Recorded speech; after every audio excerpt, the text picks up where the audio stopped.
আচ্ছা, আজকে আবার একটু পুলিশ ক্লিয়ারেন্স নিয়ে কথা বলি। আর এটা নিয়ে আমার অনেক ভিডিও আছে পুলিশ ক্লিয়ারেন্সের, আপনারা জানেন কম বেশি আমি এটা নিয়ে কাজ করি। পুলিশ ক্লিয়ারেন্স হোক বা ইন্স্যুরেন্স হোক, যারা অলরেডি করছেন আমাকে দিয়ে।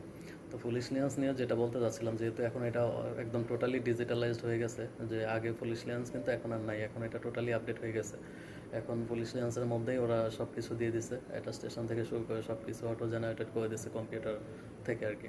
তো এটা অনলাইনে হয়ে যায়, এখন অনলাইনেই ওরা পিডিএফ দিয়ে দেয়, অনলাইনেই পেমেন্ট, সব কিছু এখন অনলাইনেই আর কি। ওখানে আর যাওয়া খুব একটা দরকার নাই আর কি, যেহেতু অনলাইনে সব পাচ্ছেন।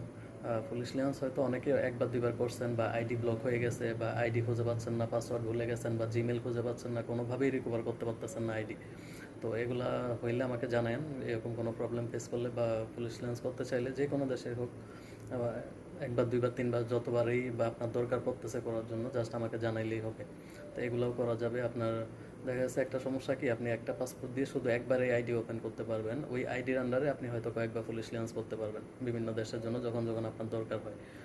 তো যেহেতু আইডি একবারেই করতে পারবেন এক পাসপোর্ট দিয়ে, সুতরাং এটা খুবই গুরুত্বপূর্ণ। অনেকে দেখা যাচ্ছে ভুলে যান, বা অনেকে দেখা যাচ্ছে জানেনই না, বা অনেকে দেখা যাচ্ছে অন্য কাউকে দিয়ে করাইছেন, আইডি পাসওয়ার্ড কোনো কিছুই জানেন না। তো এগুলোর জন্য রিকভারিও যদি করা লাগে, বা যে কোনো হেল্প লাগে পুলিশ ক্লিয়ারেন্স সংক্রান্ত, আমাকে জাস্ট নক করলেই হবে। আর টিকটক থেকে যারা দেখবেন, টিকটকে আমার আইডিতে নাম্বার দেওয়া আছে, ওইখান থেকে হোয়াটসঅ্যাপে নক করলেই হবে। ফেসবুক থেকে যারা দেখবেন ইনবক্স করলেই হবে, বা ইউটিউব থেকে যারা দেখবেন, ইউটিউবে আমার নাম্বার দেওয়া আছে, জাস্ট আমাকে নক করলেই হবে। ইনশাল্লাহ এগুলো সব সলভ করা যাবে, সমস্যা নেই।